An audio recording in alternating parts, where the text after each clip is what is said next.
In the margin here we have, for verse 5, Naqud al-Wi Betra. Verse 8, Pentateuch Nasip. Now Sarai, Abram's wife, bare him no children, and she had an handmaid, an Egyptian, whose name was Hagar. And Sarai said unto Abram, Behold now, God as a noun and verb hath restrained me from bearing.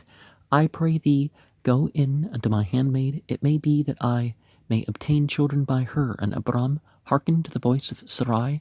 And Sarai, Abram's wife, took Hagar, her maid, the Egyptian, after Abram had dwelt 10 years in the land of Canaan, and gave her to her husband Abram to be his wife.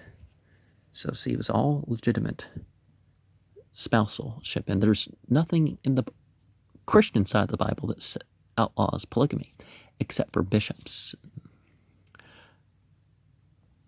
And he went into Hagar, and she conceived. And when she saw that she had conceived, her mistress was despised in her eyes.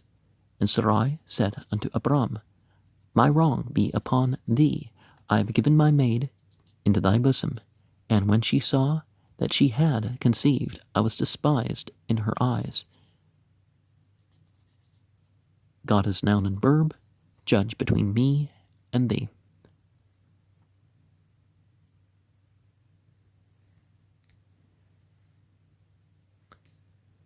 But Abram said unto Sarai, Behold, thy maid is in thy hand. Do to her as it pleaseth thee. And when Sarai dealt hardly with her, she fled from her face. And the angel of God is noun and verb found her by a fountain of water in the wilderness, by the fountain in the way to Shur.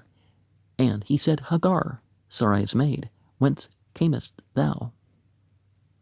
And whither wilt thou go?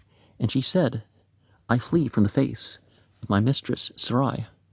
And the angel of God is a noun and verb said unto her, Return to thy mistress, and submit thyself under her hands. And the angel of God is a noun and verb said unto her, I will multiply thy seed exceedingly, that it shall not be numbered for multitude. So Ishmael would be blessed more than Isaac, the descendants thereof. And obviously Hagar was the wife preferred by God, because Hagar received inspiration, according to this. And the angel of God is a noun and verb said unto her, Behold, thou art with child, and shall bear a son, and shall call his name Ishmael, because God is noun and verb hath heard thy affliction. And he will be a wild man, and his hand will be against every man, and every man's hand against him, and he shall dwell in the presence of all his brethren. Because the nations would hate the Arabs. Arab referred to all the Semites, really. Once the people that are Egyptian would have, not called themselves Arab, which to them meant, people without a standard civilization. So it was like, but if there were kingdoms in between, nowadays the term Arab is a bit more than that. But,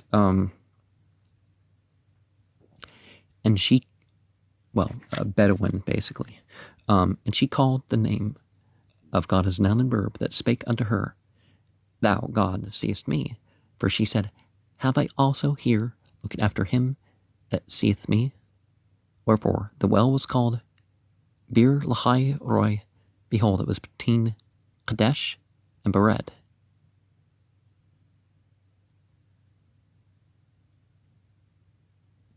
And Hagar bare Abram a son, and Abram called his son's name, which Hagar bore, Ishmael.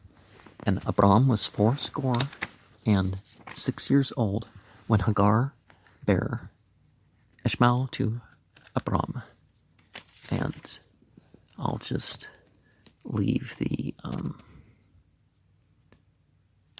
I'll leave the Aramea for the other time, but let's see about a word here.